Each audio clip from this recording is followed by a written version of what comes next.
आज हम सुनने जा रहे हैं संतों की वाणी भाग 6। श्रोता, जब संसार भगवत स्वरूप है ऐसा हम दृढ़ता से मान लेते हैं तो क्या हमारे मन बुद्धि का संसार में भटकना मिट जाएगा? स्वामी जी, बिल्कुल मिट जाएगा। पहले आप अपने जीवन का उद्देश्य बनाओ कि इस जीवन में हमें परमात्मा की प्राप्ति करनी है। यह उद्देश्य बनाए बिना काम नहीं होगा। दुनिया में कोई हमारे भाई बंधु स्त्री पुत्र परिवार वाले कोई भी नहीं चाहते, हमारा विरोध करते हैं। फिर भी हम अपनी आध्यात्मिक उन्नति करनी है, ऐसा पक्का विचार कर लो, फिर सब ठीक हो जाएगा। इसके सिवाय और दूसरा सब आपको करना क्या है, विचार करो। जो साधु है, विधवा है, कुंवारी है, जिनके बेटा बेटी नहीं है, वे आदमी भगवान में क्यों नहीं लगते हैं? उनको करना क्या है? उनको तो सच्चे हृदय से भगवान में लग जाना चाहिए, उनका निर्वाह हो जाएगा। रोटी कैसे मिलेगी ये भगवान जाने। जिन्होंने पास में रुपया जमा किया है उनकी जल्दी उन्नति नहीं होगी। सबने समझ रखा है कि पहले रोटी का प्रबंध हो जाए, पीछे भजन स्मरण करेंगे, परंतु यह भाव आपकी आध्यात्मिक उन्नति नहीं होने देगा। आपके पास कुछ नहीं है, रोटी कहाँ मिलेगी इसका भी पता नहीं। इससे जितनी उन्नति होगी उतनी उन्नति रुपया पास में रखकर साधन करने से नहीं होगी। कारण कि रुपयों का सहारा रहेगा, रुपयों के सहारे से कल्याण नहीं होगा, पक्की बात है। अपने पास में रोटी का भी ठिकाना न हो कि ये कल क्या खाएंगे, कल कहाँ मिलेगा, तो उसकी उन्नति बहुत जल्द होगी। यद्यपि यह बात आपको जचती नहीं है, पर मेरे यह बात जच गई है। अपने पास में कोई सामान नहीं, कोई आधार नहीं, उसकी आध्यात्मिक उन्नति जल्दी ही होगी। परंतु जिनके भीतर यह भाव है कि रुपए जमा रखकर उनके ब्याज से काम चलाएंगे, उनकी जल्दी उन्नति नहीं होगी। कारण कि भीतर रुपये का सहारा रहेगा जो जल्दी उन्नति नहीं होने देगा। रुपयों का सहारा रहेगा तो भगवान में अनन्य भाव नहीं होगा। जो साधु हो गए, वो जो विधवा हो गई, जिनका कोई सहारा नहीं है, ऐसे आदमी बहुत जल्दी उन्नति कर सकते हैं।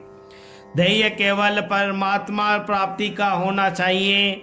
आपका कुछ भी सहारा होगा तो साधन ठीक नहीं होगा। मेरा प्रबंध हो जाए तो निश्चित होकर भजन करेंगे। यह ऊपर से ठीक दिखता है, पर वास्तव में निश्चित होकर भजन नहीं कर सकोगे। कई आदमी कहते हैं कि क्या करें, हमारे पास पैसा नहीं है, पैसा होता तो भजन करते। यह झूठी बात है, झूठी बात है, झूठी बात है।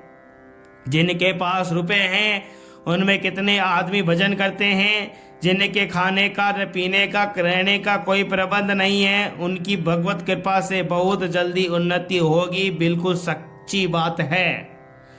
जिनके पास कोई सहारा नहीं है, उन पर भगवान की बहुत कृपा है, वे बहुत भाग्यशाली हैं, उनकी बहुत जल्दी उन्नति होगी। असत्य के सहारे से उनका सबका नुकसान हो रहा है, आध्यात्मिक उन्नति नहीं हो रही है। अगर आध्यात्मिक उन्नति चाहते हो तो असत का सहारा छोड़ना ही पड़ेगा। असत्य का सहारा छोड़ने से उन्नति नहीं जरूर होगी, इसमें संदेह नहीं है। सत्संग से बहुत लाभ होता है, पर सत्संग का कोई भी सहारा नहीं होना चाहिए। सत्संग से लाभ लो पर सहारा मत लो। बोल न जानू कोय अल्प बुद्धि मन वेगते, नहीं जाके हरि होय या तो मैं जानू सदा। मन की चंचलता एवं बुद्धि की अल्पता के कारण ठीक तरह वर्णन न कर सकने पर भी मैं इतना तो अवश्य ही जानता हूँ कि जिसका और कोई नहीं होता उसके भगवान होते हैं। जिसका रुपया होता है उसके पास नहीं होते। ज्यादा रुपये वाले सत्संग नहीं कर सकते, वे सत्संग में ठहर सकते हैं ही नहीं। ऐसे आदमियों को मैंने देखा है जो सत्संग करते थे, परंतु जब उनके पास ज्यादा रुपए हो गए तब उनका सत्संग में आना छूट गया। जिसका कोई नहीं होता, वह कोई सहारा नहीं होता, उसके भगवान होते हैं। भगवान रुक्मणी जी से कहते हैं, निष्कंठा जना वयम सस्विनी कृष्ण जनम जनप्रिया। हम सदा से अकिंचन हैं और अकिंचन लोगों से ही हम प्रेम करते हैं तथा अकिंचन लोग ही हमसे प्रेम करते हैं।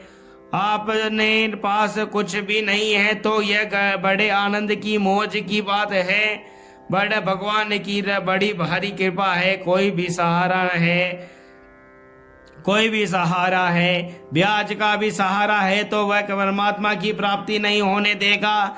कुत्तों को देखो, उनकी क्या कमाई है, उनकी क्या जीविका है, क्या उनकी जमीन जायदाद है, खेत हैं, रुपया जमा है, रहने के लिए मकान है, क्या है उनके पास, फिर भी उनका वंश लाखों वर्षों से चलता आया है। भगवान श्री राम के राज्य में भी कुत्ते की कथा आती है। जिनके पास ज्यादा रुपए हैं वे खर्च नहीं कर सकते।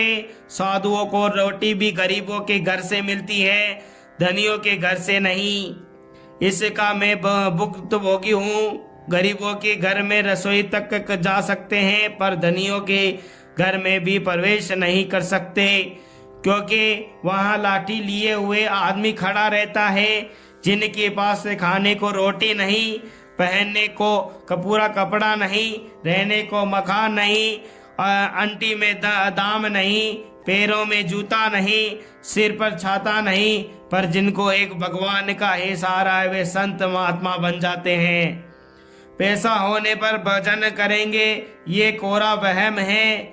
मैंने उन धनी आदमियों से बात करके देखा है जिनके पास इतना रुपया है कि कई पीढ़ियां उनके रुपयों से अपना जीवन निर्वाह कर ले, फिर भी वे रात दिन रुपये कमाने में ही लगे हुए हैं। अब वे भजन कैसे कर सकते हैं?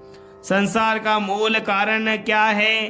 कोई कर्मों को कारण मानता है, कोई अन्य कारण मानता है, कई तरह की बातें हैं। वास्तव में मूल कारण है अहम, अर्थात मैं हूँ, यस मैथन। यह मैपन ही जन्म मरण का मूल कारण है। मैपन मिट जाएगा तो जन्म मरण मिट जाएगा।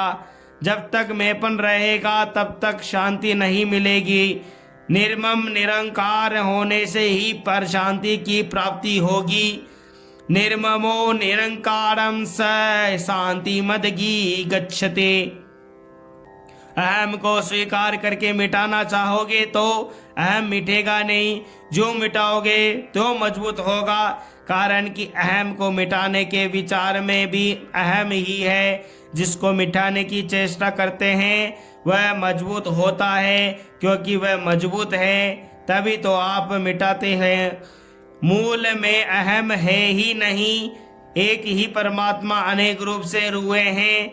इसको स्वीकार करने से अहम मिटेगा, क्योंकि परमात्मा में अहम नहीं है। जब सब कुछ एक परमात्मा ही है तो फिर अहम कैसे पैदा होगा?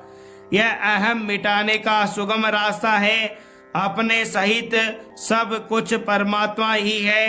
अपने को अलग करके सब संसार को परमात्मा स्वरूप मानने से अहम मिटेगा नहीं।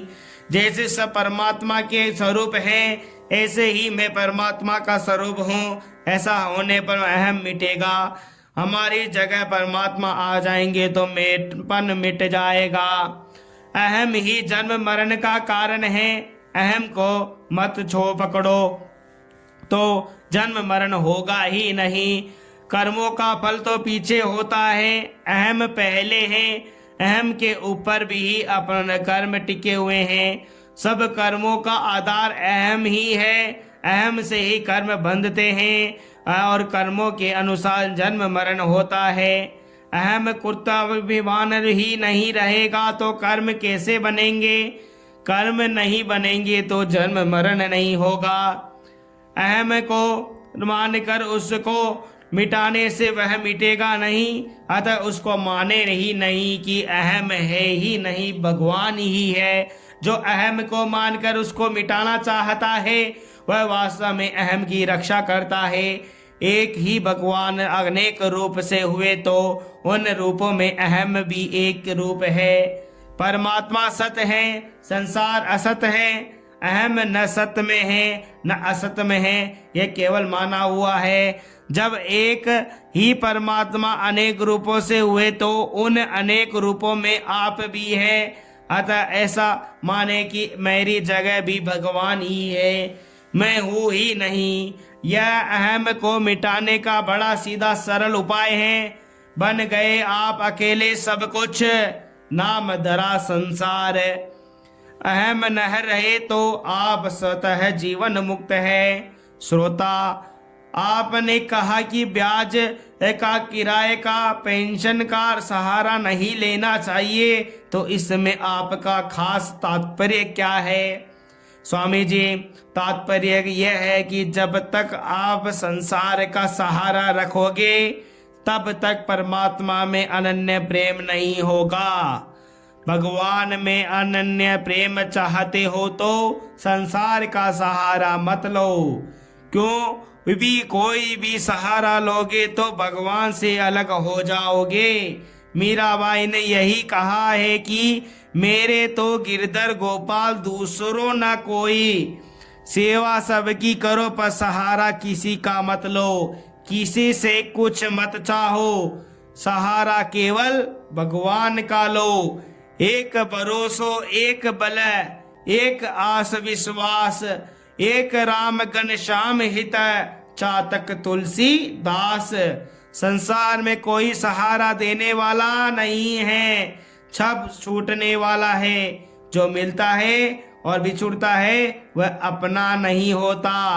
अंतहु तोई तंजे गु, पामर तू न तजे अबैते। भगवान सदा साथ रहते हैं, केवल भगवान का सहारा लो, फिर सब ठीक हो जाएगा। सब संसार भगवान का स्वरूप है, अतः भगवान का सहारा लोगे तो संसार का सहारा भी मिलेगा, परंतु संसार का सहारा लोगे तो भगवान का सहारा तो अपने छोड़ दिया और संसार आपको छोड़ देगा। इसलिए मेरा मतलब यही है कि आप अनन्य भाव से भगवान में लग जाओ। बोलो श्री राधे रानी महारानी की जय हो।